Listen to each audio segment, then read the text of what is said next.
शुक्लां ब्रह्म विचारसार परमामाद्यां जगद्व्यापिनीं वीणा पुस्तकधारिणीम् अभयदां जाड्यान्धकारापहां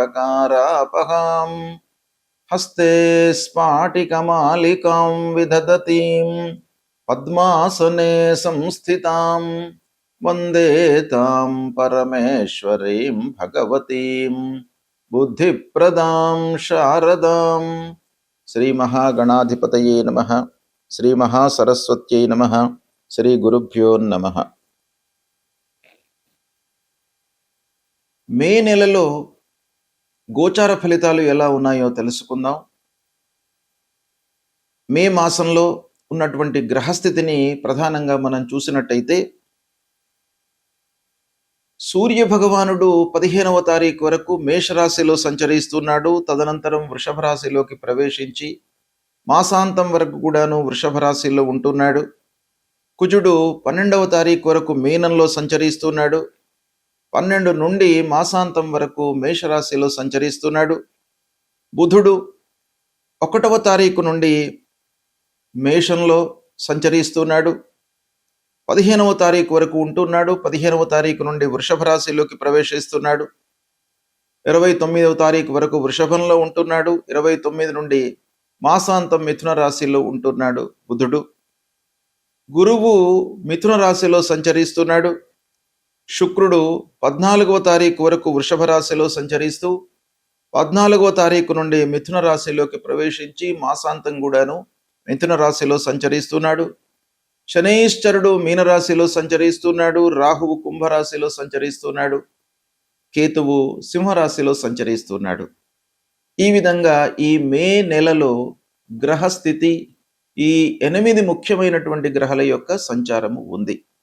దీన్ని ప్రధానంగా చేసుకొని 12 రాసుల వారికి గోచార ఫలితాలు ఎలా ఉన్నాయో తెలుసుకుందాం. మకర రాశి జాతకులకు మే మాసంలో గోచార ఫలితాలు ఎలా ఉన్నాయో తెలుసుకుందాం. మకర రాశిలో జన్మించినటువంటి వారికి ముఖ్యంగా ఈ మే మాసంలో సూర్యుడు అర్ధాష్టమ పంచమ స్థానాలలో సంచరిస్తున్నాడు, ప్రతికూలంగా ఉన్నాడు. కుజుడు 3వ స్థానంలో ఉన్నాడు, ప్రథమార్థంలో అనుకూలంగా ఉన్నాడు. తదనంతరం అర్ధాష్టమ స్థానంలోకి ప్రవేశిస్తున్నాడు, ప్రతికూలంగా ఉన్నాడు. బుధుడు 4, 5, 6 స్థానాలలో సంచరిస్తున్నాడు, అనుకూలంగా ఉన్నాడు. గురువు 6వ స్థానంలో సంచరిస్తున్నాడు, ప్రతికూలంగా ఉన్నాడు. శుక్రుడు 5వ స్థానంలో అనుకూలంగా ఉన్నాడు. తదనంతరం 6వ స్థానంలోకి ప్రవేశిస్తున్నాడు, అది ప్రతికూలమైనటువంటి సంచారము. ఇక శనీశ్వరుడు అనుకూలంగా ఉన్నాడు, 3వ స్థానంలో సంచరిస్తున్నాడు. రాశ్యాధిపతి మకర రాశికి అధిపతి శని, అలాంటి శనీశ్వరుడు 3వ స్థానంలో సంచరించడము మకర రాశి వారికి బాగా కలిసి వచ్చేటువంటి అంశం. ఇక రాహువు ధనస్థానంలో ప్రతికూలంగా సంచరిస్తున్నాడు. కేతు 8వ స్థానంలో ప్రతికూలంగా ఉన్నాడు. ఈ విధంగా ఈ ముఖ్యమైనటువంటి గ్రహాలు ఈ స్థానాల్లో సంచరిస్తున్నాయి. అయితే ఓవరాల్గా మనం చూసినట్టయితే మిశ్రమ ఫలితాలు గోచరిస్తున్నాయి మకర రాశి వారికి మే మాసంలో. ఫలితాలు ఎలా ఉంటాయి అనే విషయాన్ని మనం చూసినట్టయితే పని భారం పెరుగుతుంది, పని లోపల ఒత్తిడి పెరుగుతుంది, ప్రెషర్ బిల్డప్ అవుతుంది. అంటే సమయానుకూలంగా మీరు నిర్ణయాలు తీసుకున్నప్పటికీ పనులు సకాలంలో కాకపోవడం మూలకంగా కొంత మీ లోపల ప్రెషర్ పెరిగేటువంటి అవకాశాలు ఉన్నాయి. తద్వారా కొంత అసహనము, కోపము ఇవి డెవలప్ అయ్యేటువంటి అవకాశం కనబడుతుంది. ఇక వ్యాపారంలో ఉన్నటువంటి వారికి పోటీతత్వం పెరుగుతుంది. అంటే మీకు పోటీదారులు ఉద్భవిస్తారు. మీరు చేస్తున్నటువంటి వ్యాపారమే ఇంకా వేరే వాళ్ళు చేయడం మూలకంగా మీకు రావలసినటువంటి ఒప్పందాలు, వ్యాపార లావాదేవీలు కొంత ఆలస్యంగా మీకు చేతికి అందే అవకాశాలు కనబడుతున్నాయి. ఇక నిత్యము అమ్మడము, కొనడము, ట్రేడింగ్ వ్యవహారం చేస్తున్నటువంటి వాళ్ళు కొంత జాగ్రత్తగా ఉండాలి. ఇక రియల్ ఎస్టేట్ రంగంలో ఉన్నటువంటి వారికి ఈ మే మాసంలో మిశ్రమ ఫలితాలు గోచరిస్తున్నాయి. సాఫ్ట్వేర్ రంగంలో ఉన్నటువంటి వారికి కొంత ప్రెషర్ పెరుగుతుంది. ప్రభుత్వ ఉద్యోగులకు చిన్న చిన్న సమస్యలు తలెత్తుతాయి. వర్క్ ప్లేస్ లోపల క్లయింట్స్తో కానివ్వండి, అధికారులతో కానివ్వండి, మీరు స్నేహపూర్వకంగా మీ మీరు చేస్తున్నటువంటి పనులు పూర్తి కావడానికి మీరు స్నేహభావంతో ఉండడం చాలా అవసరము. ఇక ప్రైవేట్ రంగంలో ఉన్నటువంటి వారికి మట్టుకు కొంత అస్థిరత గోచరిస్తుంది. కాబట్టి కొంత జాగ్రత్తగా ఉండండి. అన్సర్టనిటీ మూలకంగా మీరు కొన్ని పనులు, నిర్ణయాలు తీసుకోవడంలో ఆలస్యము, భయము ఇలాంటివి కలిగేటువంటి అవకాశాలు ఉన్నాయి. కాబట్టి కొంత జాగ్రత్తగా ఉండండి. ప్రత్యేకంగా మెడికల్ వ్యాపారం చేస్తున్నటువంటి వాళ్ళు, అంటే ఫార్మాసిటికల్ కానివ్వండి, ఫర్టిలైజర్ బిజినెస్ కానివ్వండి, టెక్స్టైల్ బిజినెస్ కానివ్వండి, ప్రింటింగ్ బిజినెస్ కానివ్వండి, ఇలాంటి రంగాలలో ఉన్నటువంటి వాళ్ళకి కొంత వర్క్ లోడ్ పెరుగుతుంది. తద్వారా మీరు అనుకున్న సమయం లోపల మీరు పనులను పూర్తి చేయలేకపోతారు. తద్వారా కొన్ని ఇబ్బందులు కనబడుతున్నాయి. అయినప్పటికీ ఆర్థిక పరంగా మీకు ఇబ్బంది లేదు. ఇకపోతే కళారంగంలో ఉన్నటువంటి వారికి మిశ్రమ ఫలితాలు కనబడుతున్నాయి. కనుక కొంత మీరు కాన్సన్ట్రేషన్ చేసినట్టయితే మీ లోపల అంతర్లీనంగా ఉన్నటువంటి నైపుణ్యము, ఆ కళాత్మకత అనేటువంటిది మీకు బయటకు వస్తుంది, గుర్తింపు లభిస్తుంది. ఇక వ్యవసాయదారులకు మిశ్రమ ఫలితాలు ఉన్నాయి. చిన్న చిన్న వ్యాపారం చేస్తున్నటువంటి వాళ్ళు కొంత జాగ్రత్తగా ఉండాలి. ఇక విద్యార్థులు కొంత కాన్సన్ట్రేషన్ మట్టుకు అవసరము. ఓవర్లుక్ చేయడము ఇలాంటివి, పోస్ట్పోన్మెంట్ నేచర్ అనేటువంటిది కొంత తగ్గించుకోండి విద్యార్థులు. తద్వారా మీకు బాగా కలిసి వస్తుంది. ఇకపోతే విదేశీ ప్రయాణాల విషయంలో కొంత ఆలస్యం గోచరిస్తుంది. ఆరోగ్యం విషయంలో జాగ్రత్తలు తీసుకోండి. కీళ్ల నొప్పులు, కాళ్ళ నొప్పులు ఇలాంటివి మీకు ఫ్రీక్వెంట్గా తలెత్తేటువంటి అవకాశం కనబడుతుంది. కుటుంబం లోపల కూడాను చిన్న చిన్న మనస్పర్ధలు, కలహాలు, భార్యాభర్తల మధ్యన, పిల్లల మధ్యన, కుటుంబ పెద్దలతో చిన్న సమస్యలు తలెత్తేటువంటి అవకాశాలు ఉన్నాయి. ఇకపోతే మీరు పెట్టినటువంటి పెట్టుబడుల మూలకంగా కొంత రాబడి మట్టుకు మీకు చేతికి అందుతుంది. తద్వారా కొంత సంతృప్తి పొందేటువంటి అవకాశాలు ఉన్నాయి. ఏదేమైనప్పటికీ ఖర్చులు పెరుగుతాయి. కాబట్టి నియంత్రించుకోవడం అవసరము. ఇక వివాహ ప్రయత్నంలో ఉన్నటువంటి వారు అందరి సహాయ సహకారాలు తీసుకోండి.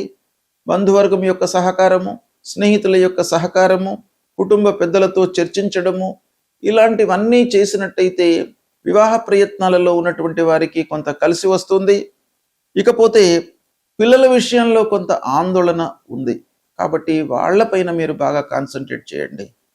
పిల్లల యొక్క చదువు, ఉద్యోగము, సెటిల్మెంటు, వాళ్ళ యొక్క వ్యవహారము వాటిపైన మీరు ఓవర్లుక్ చేయకుండా ఉండడం చాలా మంచిది. ఇక స్నేహితుల సహాయ సహకారాలు మట్టుకు కొంత తక్కువ మోతాదులోనే ఈ మాసంలో మీకు అందేటువంటి అవకాశం కనబడుతుంది. ప్రయాణాల విషయంలో కొంత జాగ్రత్తలు పాటించండి.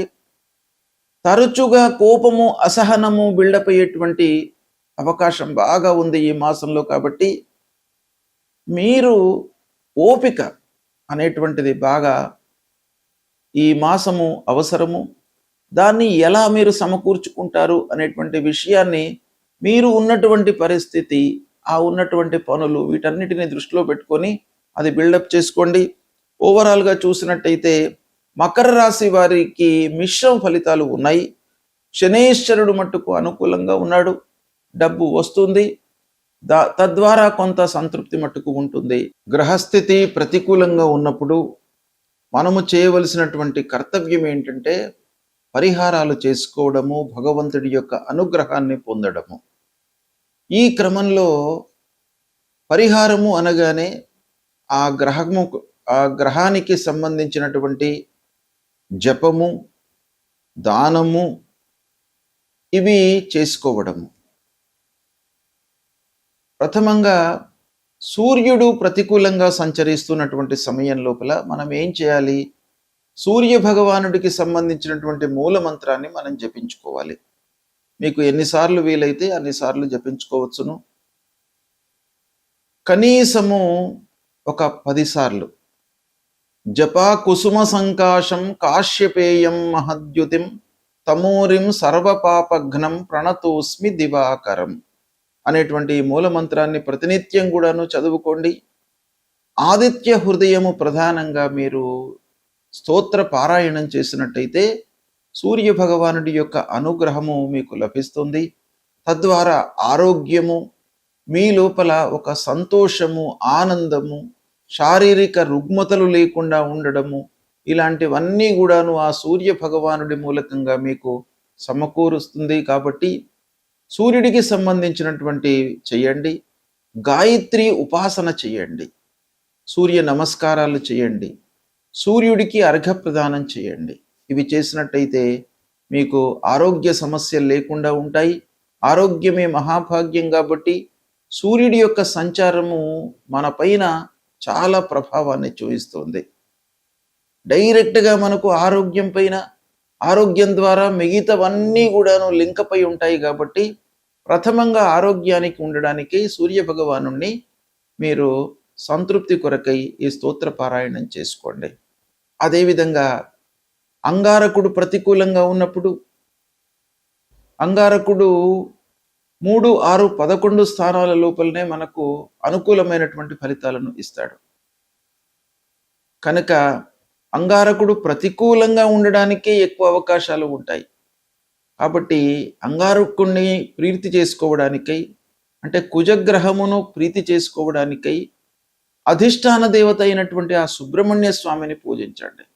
సుబ్రహ్మణ్య స్వామిని పూజించడం మూలకంగా మీ లోపల కోపోద్రేకాలు, అసహనము ఇవి లేకుండా ఒక సమతుల్యతతో మీ మానసిక స్థితి ఉండేటట్టుగా ఆ భగవంతుడి యొక్క అనుగ్రహం కలుగుతుంది. కాబట్టి ఆ సుబ్రహ్మణ్య స్వామిని కొలవండి. ప్రతినిత్యం కూడాను ధరణీ గర్భ సంభూతం విద్యుత్ కాంచన సన్నిభం కుమారం శక్తిహస్తంచ మంగళం ప్రణమామ్యహం అనేటువంటి మూలమంత్రాన్ని ప్రతినిత్యం కూడాను చదువుకోండి. ఇక బుధుడు ప్రతికూలంగా ఉన్నప్పుడు, బుధుడు ముఖ్యంగా మనకు ఆలోచన, మన సమయస్ఫూర్తితో తీసుకునేటువంటి నిర్ణయాలపైన ప్రభావాన్ని చూపిస్తాడు. వ్యాపారం పైన ప్రభావాన్ని చూపిస్తాడు. కాబట్టి ఆ బుధుడి యొక్క అనుగ్రహం కావాలి. మంచి స్థితి లోపల మనకు ఒక ఉండడానికై ఆ బుధుడి యొక్క అనుగ్రహం కావాలి. కాబట్టి ఆ బుధుడికి సంబంధించినటువంటి అధిష్టాన దేవత విష్ణుమూర్తి ప్రతినిత్యం కూడాను ఆ శ్రీమన్నారాయణుణ్ణి మీరు స్తోత్రం చేయండి. విష్ణు సహస్రనామ పారాయణం చేసుకోండి. ఒకవేళ మీకు విష్ణు సహస్రనామ పారాయణం చేసుకోవడానికి సమయం లేనట్టయితే ఒక శ్లోకం అందులో నుండి వనమాలి గదీ శారంగి శంకీ చక్రీ చ నందకి శ్రీమాన్ నారాయణోర్ విష్ణు వాసుదేవోభిరక్షతు అనేటువంటి ఆ మూలమంత్రాన్ని ప్రతినిత్యం కూడాను చదువుకోండి. గురు భగవానుడు, గురుగ్రహము ప్రతికూలంగా ఉన్నప్పుడు మనం ఏం చేయాలి? మూలమంత్రాన్ని ప్రతినిత్యం కూడాను చదువుకోండి. దేవానాంచ ఋషీణాంచ గురుంకాంచన సన్నిభం వందనీయం త్రిలోకానాం తం నమామి బృహస్పతిం అనేటువంటి మూలమంత్రాన్ని చదువుకోండి. సద్గురువులను సందర్శించుకోండి. మాతాపితృవులను సేవించండి. తద్వారా మీకు ఆ గురు భగవానుడి యొక్క అనుగ్రహం లభిస్తుంది. ఇక శుక్రుడు మనకు సంతృప్తిని, ఆనందాన్ని ఇచ్చేటువంటి గ్రహము. కాబట్టి శుక్రుడి ప్రీతికై మహాలక్ష్మి అమ్మవారిని మీరు పూజించండి.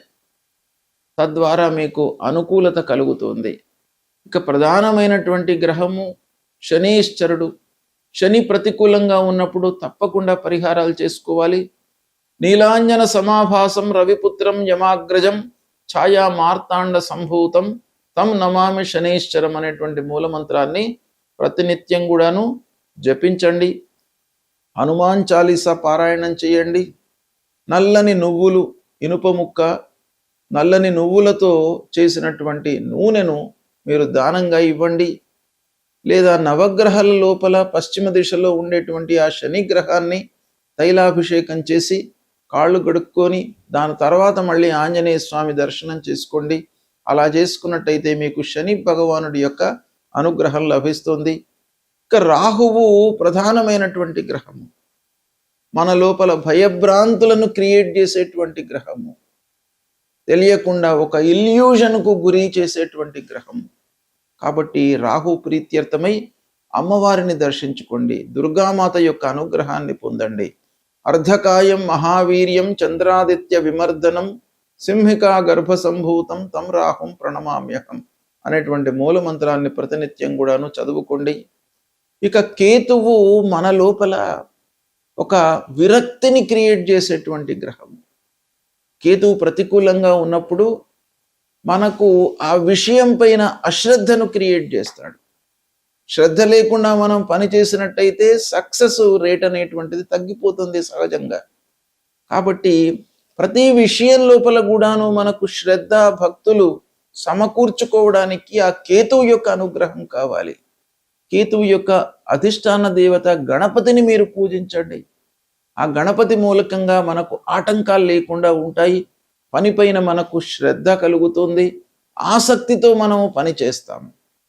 అప్పుడు మనకు ఆ పని లోపల విజయం చేకూరేటువంటి అవకాశాలు ఉంటాయి. కనుక ఫలాశ పుష్ప సంకాశం తారకా గ్రహమస్తకం రౌద్రం రుద్రాత్మకం ఘోరం తం కేతుం ప్రణమామ్యహం అనేటువంటి మూల మంత్రాన్ని ప్రతినిత్యం కూడాను చదువుకోండి. ఈ విధంగా నవగ్రహాలకు సంబంధించినటువంటి మూల మంత్రాలు, వాటికి సంబంధించినటువంటి స్తోత్ర పారాయణాలు, అధిష్టాన దేవతలను పూజించడము, దైవ దర్శనం చేసుకోవడము, దేవాలయానికి వెళ్ళడము, ఇవన్నీ కూడాను చేసినట్టయితే తప్పకుండా భగవంతుడి యొక్క అనుగ్రహం మీకు లభిస్తుంది. గ్రహస్థితి ఏ విధంగా ఉన్నప్పటికీ భగవంతుడి అనుగ్రహము మీకు ప్రధానమైనటువంటిది కాబట్టి దాన్ని మీరు డెవలప్ చేసుకోండి. దేవాలయానికి వెళ్ళండి, మీకు సత్ఫలితాలు కలుగుతాయి. శుభం.